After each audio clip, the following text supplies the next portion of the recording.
अच्छे लोगों के साथ हमेशा बुरा क्यों होता है? गीता में श्री कृष्ण ने दिया है अर्जुन को इसका जवाब। श्री कृष्ण ने अर्जुन को जवाब देते हुए समझाई है, ये बात लोगों को उनके कर्मों का फल हमेशा मिलता है।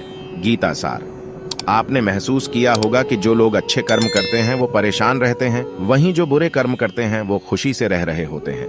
अच्छे कर्म करने वाले परेशान होते हैं कि आखिर उन्हें इतनी परीक्षा क्यों देनी पड़ रही है, जबकि जो अधर्म की राह में हैं वो खुश हैं और जिंदगी का लुत्फ उठा रहे हैं। अगर आपके मन में भी ये सवाल आया है तो आज हम आपको इसका जवाब देंगे। ये जवाब वो है जो भगवत गीता में लिखा है और श्री कृष्ण ने अर्जुन को दिया था। भगवत गीता में वर्णित कथा के अनुसार जब भी अर्जुन के मन में कोई दुविधा होती थी तो वो श्री कृष्ण के पास पहुंच जाते थे। एक बार की बात है, अर्जुन ने भगवान श्री कृष्ण के समीप आकर कहा कि वो दुविधा में हैं और इसका जवाब वो श्री कृष्ण से चाहते हैं। श्री कृष्ण ने पूछा कि क्या सवाल है? अर्जुन ने कहा, मुझे ये जानना है कि अच्छे लोगों के साथ हमेशा बुरा ही क्यों होता है, वहीं बुरे लोग खुशहाल दिखते हैं। अर्जुन के मुंह से ऐसी बातें सुनकर श्री कृष्ण मुस्कुराए और कहा, मनुष्य जैसा सोचता है और महसूस करता है वैसा कुछ नहीं होता है, बल्कि अज्ञानता की वजह से वो सच्चाई नहीं समझ पाता है। अर्जुन उनकी ये बात समझ नहीं पाए। इसके बाद श्री कृष्ण ने क्या कहा वो जानते हैं। श्री कृष्ण ने अर्जुन से कहा, पार्थ, मैं तुम्हें एक कथा सुनाता हूं, उसे सुनकर तुम समझ जाओगे कि हर प्राणी को उसके कर्म के हिसाब से ही फल मिलता है।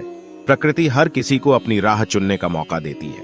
अब वो मनुष्य की इच्छा पर निर्भर करता है कि उसे धर्म की राह चुननी है या अधर्म की। कथा शुरू करते हुए श्री कृष्ण ने कहा, एक नगर में दो पुरुष रहा करते थे। एक पुरुष व्यापारी था जिसके जीवन में धर्म की बहुत महत्ता थी। वो पूजा पाठ में यकीन रखता था। वो हर रोज मंदिर जाता था और दान धर्म भी करता था और हर रोज भगवान की पूजा करता था। वहीं दूसरा पुरुष बिल्कुल विपरीत था। वो हर रोज मंदिर तो जाता था लेकिन पूजा करने नहीं, बल्कि मंदिर के बाहर से जूते चप्पल चुराने। उसे दान और धर्म से कोई लेना देना नहीं था। समय बीतता गया और एक दिन बहुत जोर की बारिश हो रही थी। इस वजह से मंदिर में पुजारी के अलावा कोई नहीं था। ये बात जब दूसरे पुरुष को पता चली तो उसने कहा कि ये सही मौका है मंदिर का धन चुराने का। पंडित से नजर बचाकर उसने मंदिर का सारा धन चुरा लिया। उसी समय धर्म कर्म में विश्वास रखने वाला व्यक्ति भी मंदिर पहुंचा। दुर्भाग्य से मंदिर के पुजारी ने उसे ही चोर समझ लिया और चिल्लाने लगे। वहां लोग एकत्र हो गए और उसे बहुत मारा। किसी तरह वो बचते बचाते वहां से निकला तो दुर्भाग्य ने उसका साथ वहां भी नहीं छोड़ा। मंदिर के बाहर वो एक गाड़ी से टकरा गया और घायल हो गया। फिर वो व्यापारी लंगड़ाते हुए घर जाने लगा तो रास्ते में उसकी मुलाकात उस पुरुष से हुई जिसने मंदिर से धन चुराया था। उसने कहा, आज तो मेरी किस्मत चमक गई, एक साथ इतना सारा धन मिल गया। ये सब देखकर उसे बहुत बुरा लगा और उसने अपने घर से भगवान की सारी तस्वीरें निकाल दी। कुछ सालों बाद दोनों पुरुषों की मृत्यु हो गई।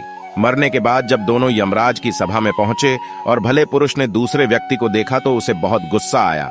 उसने क्रोधित होकर यमराज से पूछ ही लिया, मैं तो हमेशा अच्छे कर्म करता था, दान में विश्वास रखता था, उसके बदले जीवन भर मुझे अपमान और दर्द ही मिला और इस व्यक्ति को नोटों से भरी पोटली। आखिर ऐसा भेदभाव क्यों? इस पर यमराज ने कहा, पुत्र, तुम गलत समझ रहे हो। जिस दिन तुम्हारी गाड़ी से टक्कर हुई थी वो दिन तुम्हारे जीवन का आखिरी दिन था, परंतु तुम्हारे अच्छे कर्मों की वजह से तुम्हारी मौत सिर्फ एक छोटी सी चोट में बदल गई। तुम इस दुष्ट व्यक्ति के बारे में जानना चाहते हो। दरअसल इसके भाग्य में राजयोग था, मगर इसके कुकर्मों और अधर्म की वजह से वो सिर्फ एक छोटी सी धन की पोटली में बदल गया। कथा सुनाने के बाद श्री कृष्ण अर्जुन से कहते हैं, पार्थ, क्या अब तुम्हें तुम्हारे सवाल का जवाब मिल गया? ऐसा सोचना कि भगवान तुम्हारे कर्मों को नजरअंदाज कर रहे हैं, ये बिल्कुल भी सत्य नहीं है।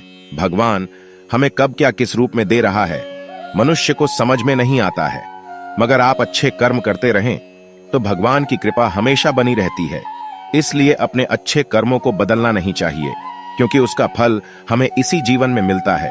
इसलिए मनुष्य का फर्ज है कि वो हमेशा अच्छे कर्म करते रहें, क्योंकि श्री कृष्ण ने गीता में भी बताया है कि किसी के द्वारा किया गया कर्म बेकार नहीं जाता है, चाहे वो अच्छा हो या बुरा।